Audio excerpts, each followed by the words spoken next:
Sir, if one generalizes the question to ask how does healing happens in psychoanalysis, will it widen our essential remedy understanding?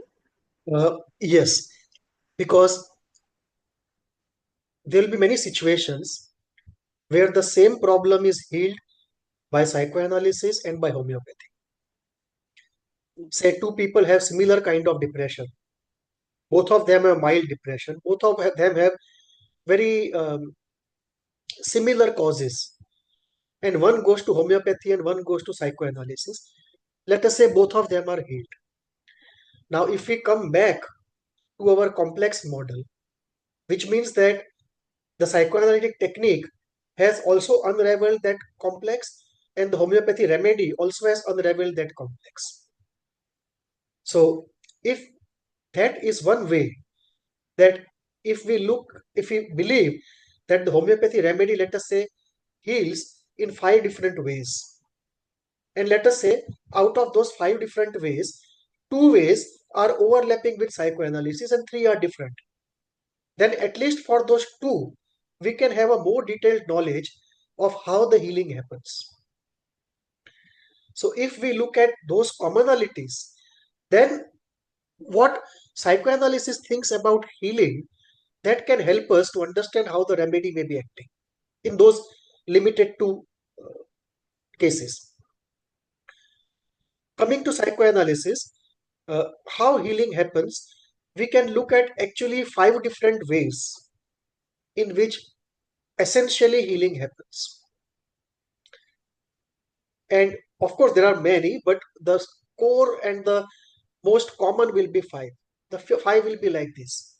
One, the most common healing that we see is what is called hydraulic healing, meaning, Mhm. like a hydraulic system, affect has built up pressure, and that is creating symptoms, the overflow of affect. The buckets are overflowing. Hmm. So, if we believe that every person has a capacity to contain affect, a bucket for anger, a bucket for sadness, a bucket for guilt, and when these buckets overflow, they produce symptoms. And the idea then is to empty the buckets, and the symptoms will fall on their own. But as we saw, emptying the bucket is not easy because there are refractory elements as well as secondary things which are preventing that uh, thing from happening. And also, there is a stimulus from environment which continuously can't keep filling up the buckets if you are living with a stressor. Yeah. So, this is one part of it. So, we call this hydraulic healing, meaning the feeling builds up, the emotion builds up, overflows out of the bucket, creates symptoms, and then in therapy, we try to allow the patient to feel the go into that event, feel the feelings fully, and empty the buckets. Now, that can be done in an intense way using ISTDP method, where we ask the person how he's feeling in the body, feelings towards somebody, or it can be done in a slow and gradual way by general psychoanalytic method, where we'll do slow and gradual thing of releasing the feelings in very small amounts.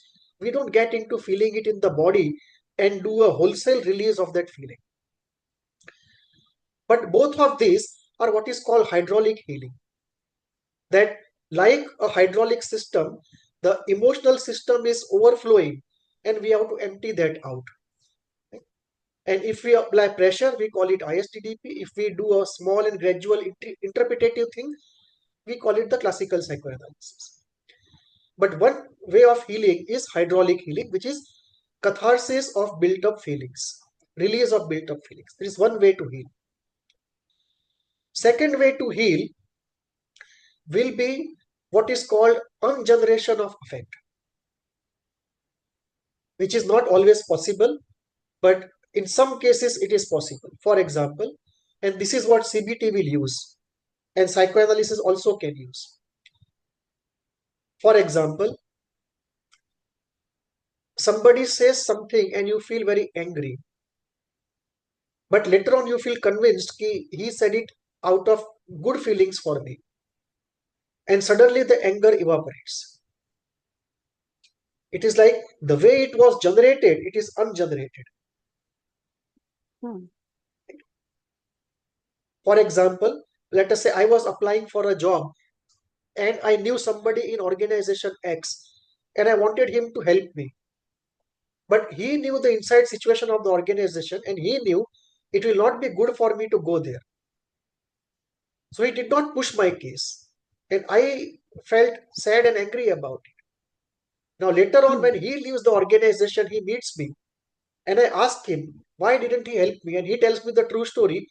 I feel he was actually my benefactor. So all the anger now converts into goodness, liking, and gratitude. So this is like a cognitive thing, right, which undoes the previous thinking which led to affect generation. So this is what we will call ungeneration of affect because of a new understanding that the affect is dissolved, the buckets are emptied out, but not by release, but by undoing it. It's almost like the water is evaporating, right, rather than Right. flowing out.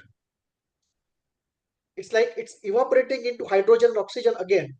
So it was created by mixing hydrogen and oxygen. It's now again separating and there's no more water. And that separation of hydrogen and oxygen happens because of a cognitive understanding. This is second, the ungeneration of affect. The third healing is what we call non-hydraulic healing. That the problem is not so much bottled up emotions and overflowing of buckets, but not having internalized a good, reliable, stable object in early childhood.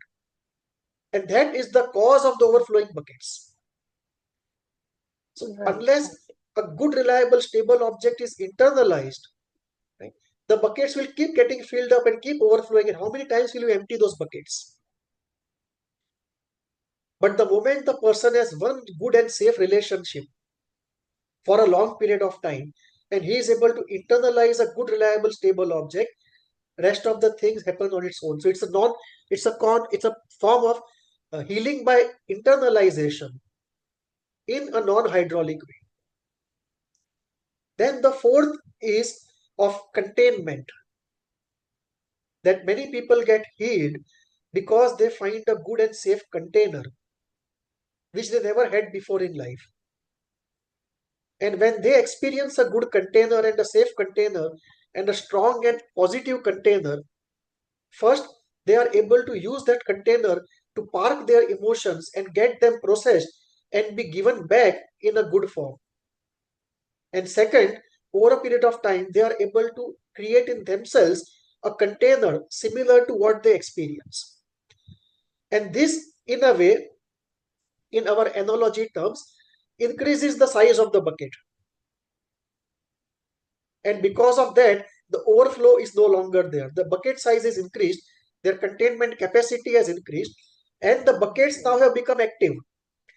The buckets can process the water inside and convert it into vapor, and therefore not only the size has increased, but the buckets have become active and they are now reducing the water which is inside them. So this is the uh, fourth way. And the fifth way is of a form of containment, a special form of containment, which Wilfred Beyond calls the ineffable O.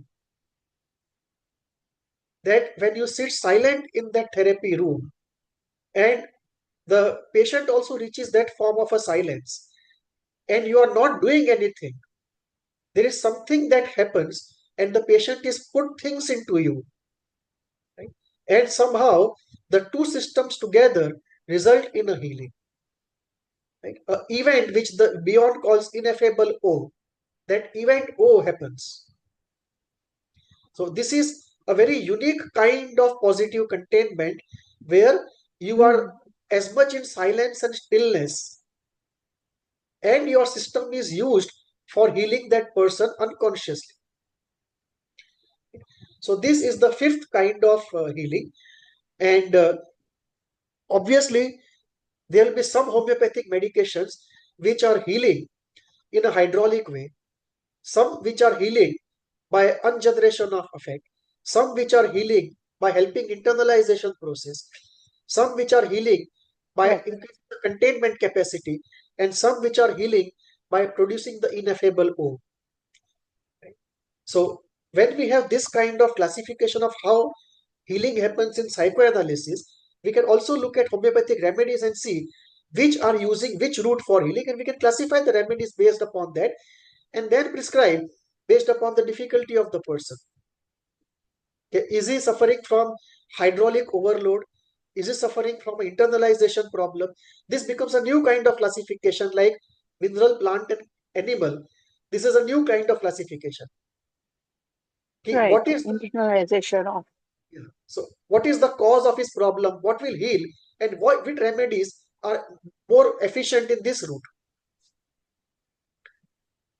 So this can be one way Okay. of looking at it. Uh,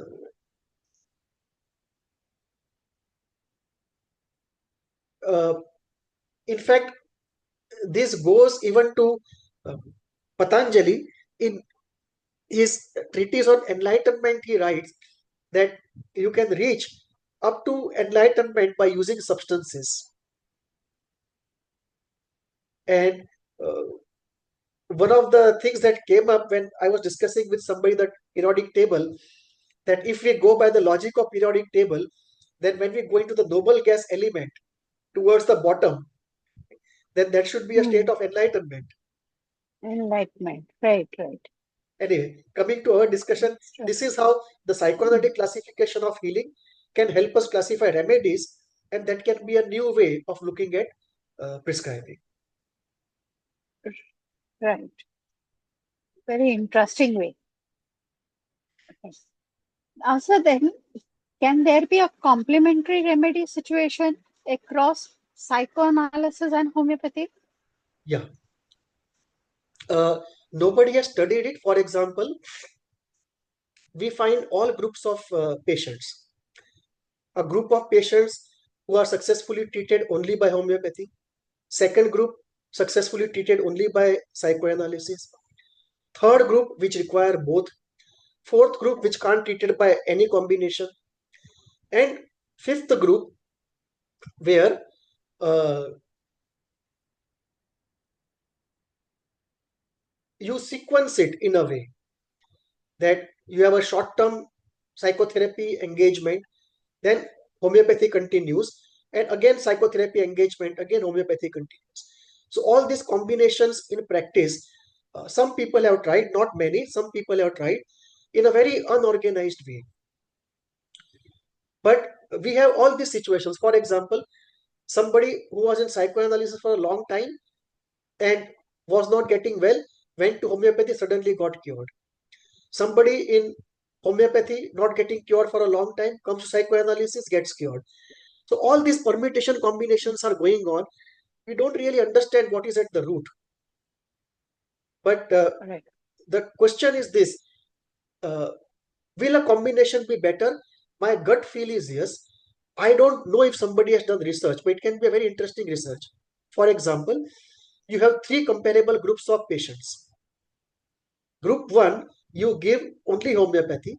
Group 2, only psychoanalysis. And group 3, both of them. And see the outcomes. My gut feel says that the outcome will be third will be better than the other two. Better. Right? That is my gut feel. But of course, gut feel is not a scientific finding. Somebody has to do this thing to find out. Now, this is raises a broader, more general question that can we make a Excel sheet to say that if a person with personality X has a problem Y with intensity Z, then what should be the ideal way of healing for him? Should he go to allopathy, Ayurveda, homeopathy, psychotherapy? Should he do a combination of homeopathy and psychotherapy? Or should he do some Ayurveda, then homeopathy, and then psychotherapy, then again Ayurveda? How do you combine things? How do you find the first one? How do you sequence them? Now, this actually is the question of next 25 years of holistic healing. Okay, for a given person X with problem Y and intensity Z, what should be the ideal course of combining various ways of healing. So that is But something that, then then this depend upon patient and as well as the physician who yeah, takes it. yeah, It's uh, how the physician understand it and how the patient takes it. correct. This whole So pattern will depend upon that. yeah, so one way to reduce the subjectivity is to do research studies on it. For example, in psychotherapy, there have been studies, lot of studies on phobia, mild to moderate phobia. That if similar patients were put in CBT, psychoanalysis, DBT, REBT, what has brought out better results? And in this kind of a cross school comparison, one finding they have come out with is that in mild to moderate phobia, CBT is a very good place to begin with as the first line of therapy. And only if it does not go well, one can go into deeper therapies like ISTDP or psychoanalysis. Now, that kind of cross-pathy research is something that we will see probably in the next 25 years. And then we will have some sort of a research-led guideline that if we have a personality X with problem Y and intensity Z, then what course can be the best course for that person. It's difficult in the biological area, but easier in psychological area. So Okay. that is one aspect of it. So let us see how it unrolls and what we find Right, right, coming to us. right. That is so. Does it answer the missing of how homeopathy in the area of remedy action is? Uh, yes and no. In empirical terms, no. In essential terms, in generic, logical, conceptual terms, yes. And this is what I have been saying for a long time, that people want to ground homeopathy in a more scientific way by looking at interface of homeopathy and allopathy. How do you look at how do you look at the biochemistry of homeopathy, and how does it work? So people are trying to find answers there. My idea is somewhat different. My idea is that probably the answer may lie through psychoanalysis or psychology. That first, let us have a conceptual system in psychological terms and then go to the empirical way of trying to root homeopathy into a more hard science. So, our discussion today does not give any empirical knowledge, but on the lines that I said, it advances the conceptual modeling, and that can be one way of finally finding how it works. That first we find conceptually how it works in psychological terms, and then later into biochemical terms. The danger in direct biochemical terms is this: you will see a variety of biochemicals and repetition of the same things in so many things that it's very difficult to actually pinpoint how the two are uh, causally related. It's like a situation where you will have too many correlations and too little causalities. That is the kind of Right, ending in which this kind of direct approach will be. So my idea is to first look at a confluence of homeopathy and psychoanalysis, and then look at the empirical grounding of homeopathy. right. It was indeed a very interesting discussion and thought provoking. Right. So, hope Fine. to further go into this discussion and see you again. Thank you so much. Thank Okay. you. Okay. Namaste.